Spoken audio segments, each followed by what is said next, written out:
Okay, I'm gonna start off this video by saying I'm gonna start sharing my research, whatever I'm currently reading online, not so I can particularly educate anyone, but so that you all can probably correct me if I make an error. Now, before I start, I'd like to thank Arthur J. Scott for telling me about this nice software, OBS, I think it's Open Board Studio. Works very nicely. It's very efficient. So I'm gonna start off with. I'm gonna start with the Bible, and I'm gonna go with probably the first 5 books, and then I'm gonna veer off into laws and how those laws help to shape our current society. Now, this is fair use, saying that for the purpose of educating, I can use other material that is considered copyright.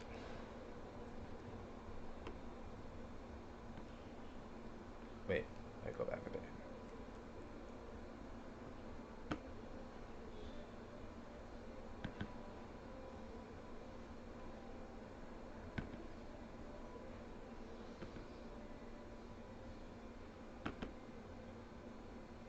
Alright, that's good. So for fair use, as you can see here, I can use copyrighted material. I don't have to contact the owner. As long as I use a small portion of it, meager, by A1 standards, I can use it for educational purposes only. Fair use, educational purposes only. Fair use, educational purposes only. That's a nice little fair use logo. So I'm going to do the first 5 books of the Bible. I'm going to start from Genesis.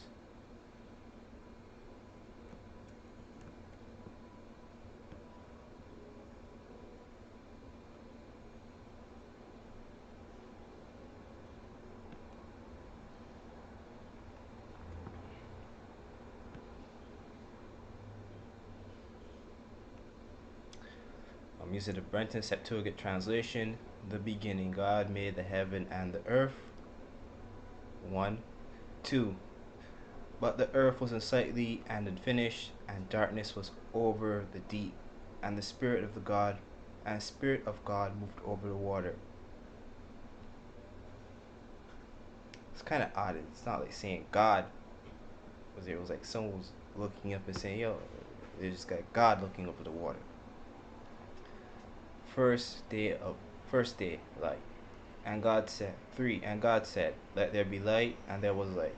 And God saw the light was good. And God divided between the light and the darkness. And God called the light day, and the darkness he called night.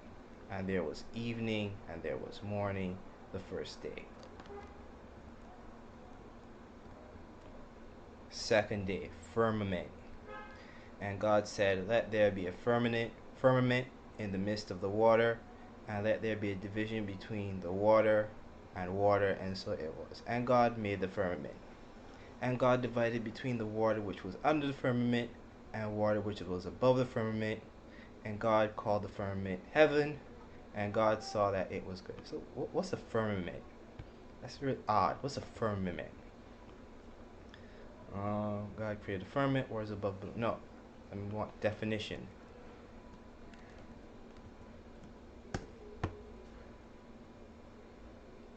The heavens or the sky, especially when regarded as a tangible thing. So the sky isn't regarded as tangible, it's regarded as a collection of gases. So that means like they regard the sky as a physical barrier.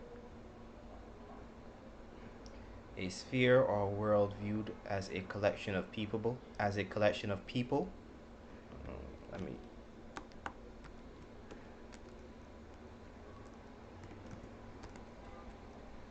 Alright, firmament.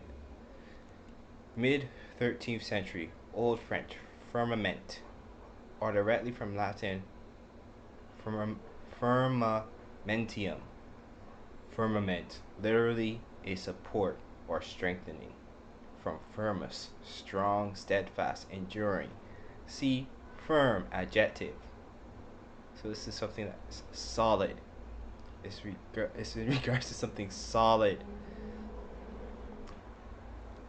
Used in late Latin in the Vulgate to translate Greek steroma firm or solid structure. Oh, you see, I did guess that right. It is referring to a firm or solid structure. It is a barrier. It's not an invisible barrier. It's a barrier, a solid one you can touch, one you can feel.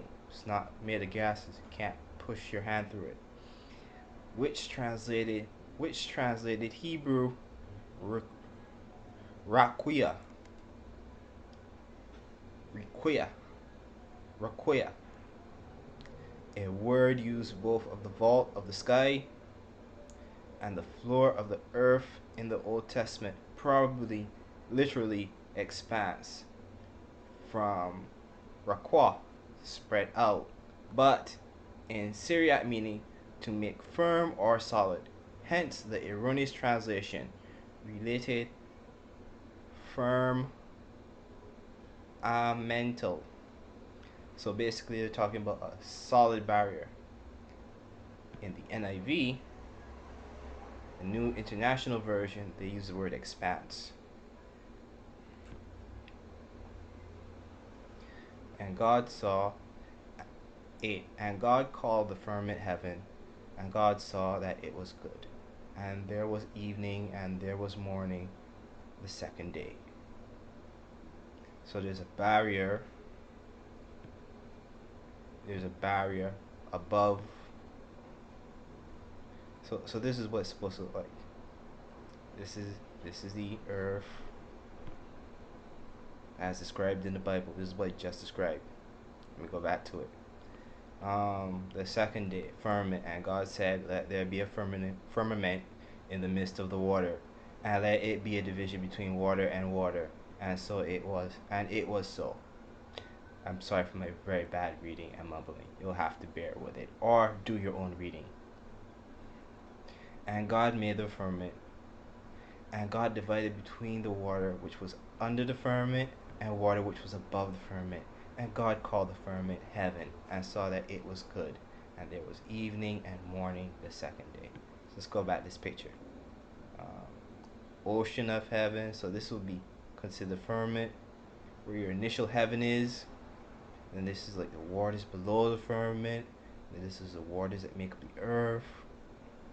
So let's try this one over here. This one's in color. It's easier to see. Waters above the firmament, waters below the firmament. You got the gaseous sky. See, they draw it as a solid rock wall. Solid wall made of solid material. Same for this one. It's a solid material. Waters above, the waters below. So, according to Christians, you're technically living in a fishbowl. The third day, dry ground. And God said, 9. And God said, "Let the water which is under the heaven be collected in one place, and let dry land appear." And it was so.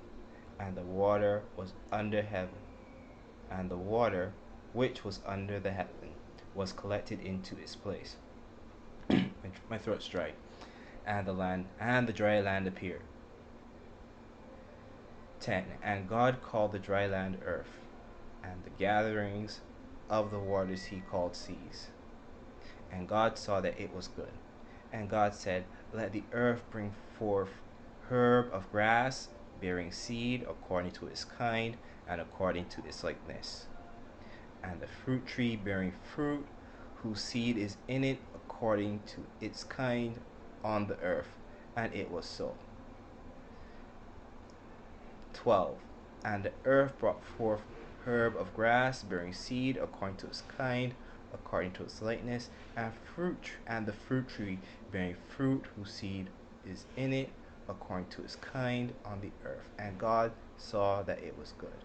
And there was evening, and there was morning, the third day.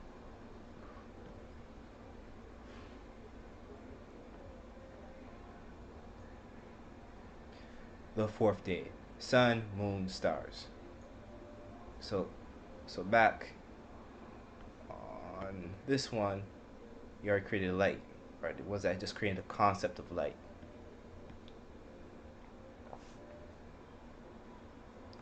So back on the fourth day, creates the sun, the moon, and the stars. And God said, let there be lights in the firmament of the heaven to give light upon the earth, and divide between the day and the night. And let them be for signs, and for seasons, and for days, and for years. 15. And let them be for light in the firmament of heaven, and so as to shine upon the earth. And it was so. So that means all these flashing lights in the sky that we call the sun, no, that we call stars, they are embedded in the wall called the firmament.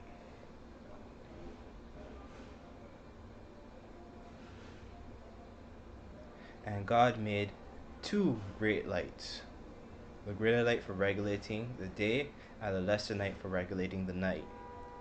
The stars also, so the stars are part of the night.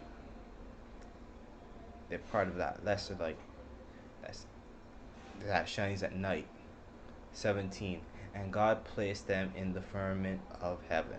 So the sun and the moon are supposed to both be in the firmament. So either someone translated it wrong or something happened cosmologically later. So as to shine upon the earth. And God placed them in the firmament of heaven so as to shine upon the earth. 18. And to regulate the day and night, and to divide between the light and the darkness. And God saw that it was good. 19. And there was evening and there was morning the fourth day.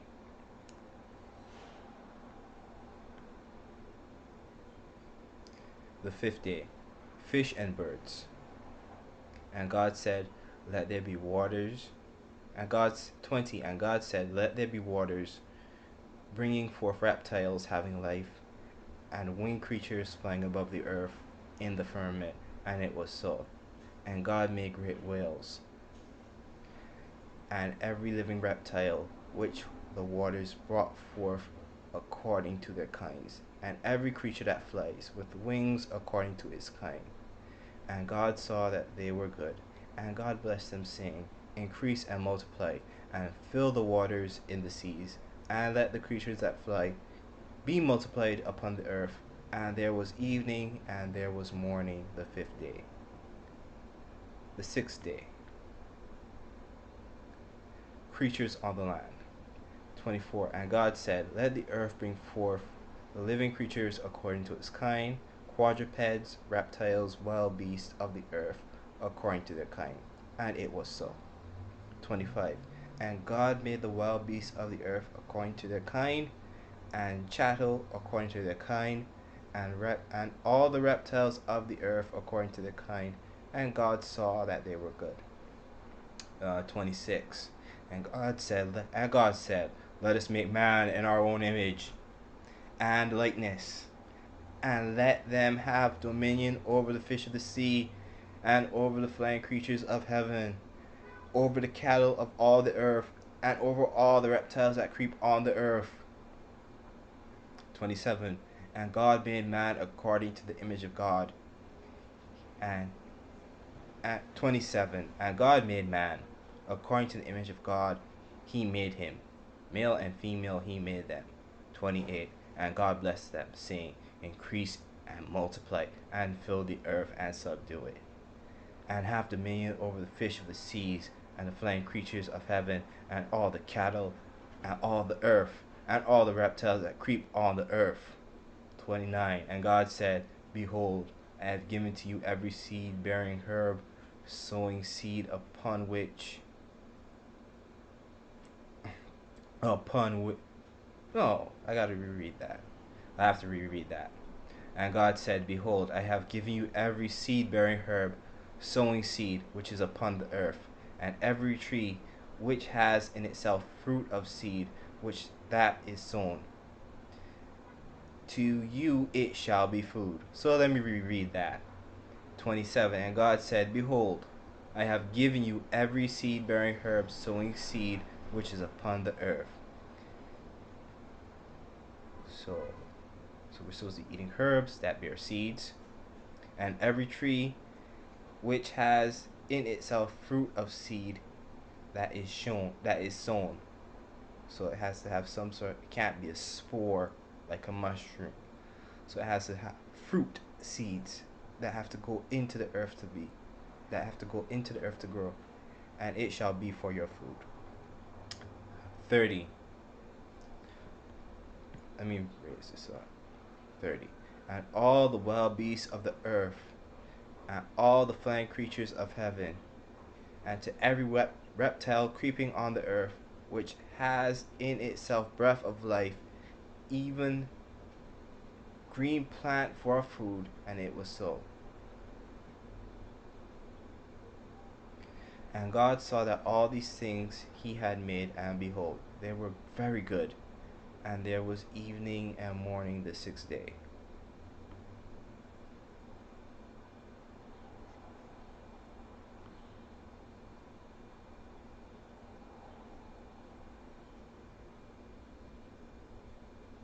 Right. So the Brenton Sep the translation stops just before the seventh day. But I'm going to continue just about where God rests. The seventh day, God rests. 1. And the heavens and the earth were finished, and the whole world of them. 2. And God finished on the sixth day his works which he made, and he ceased on the seventh day from all the works which he made. And God blessed the seventh day and sanctified it, because in it he ceased from all his works which he began to do. So I'm going to stop there. I'm going to pick up Genesis 2 on another day, maybe tomorrow. Look.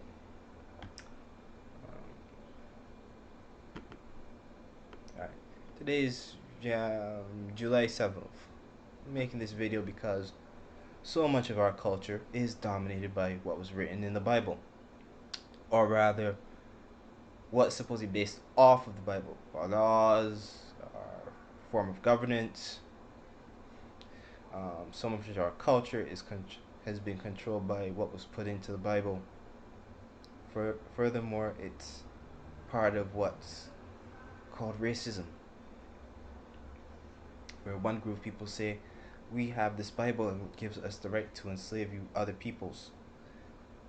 Where a pope in Rome produced a document called the Dum Diversus, stating you can go and subjugate and enslave other peoples who are not Christians.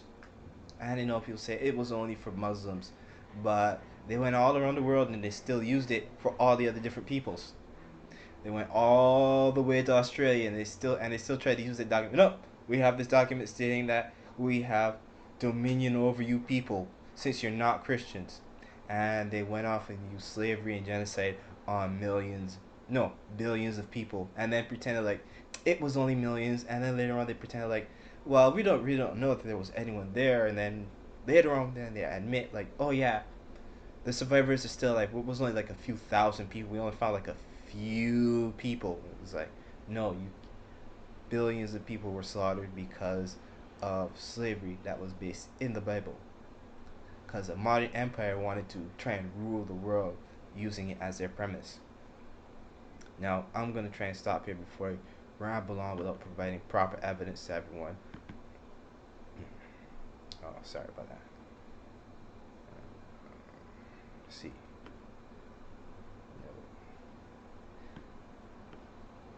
There it is. Alright. I'm going to stop here. Basically, I'm doing my research into the Bible and other ancient texts and books, because I think all of these stories are loosely connected, or maybe they're deeply connected. I don't know which yet, but I do know that there's some connection between almost all the ancient stories, our current laws, and what's currently happening. So, you want to know? As you can see my channel name. God, I gotta drink some water. As you can see, my channel name is called Seeking My Creator. Trying to see which of these many gods. Some of them are false, some of them never existed, some of them probably did exist. I don't really know, but I'm trying to see which one is actually related to me, because when I started reading about these gods, they are only there to help out their specific children, or their specific blend of kind of like a sort of man. It's like if you got Greek gods, they're only there for Greeks. If you got Akkadian gods, they're only there for the Akkadians. If you have Japanese, Chinese, etc., those kind of gods, they're only there for Chinese people. So if there's like a god for the Aboriginal and indigenous people, then that's the only god for those people. Because that's the only deity that's going to come back and say, oh, I have to protect these people first before anyone else. Alright, so I'm going to leave it there.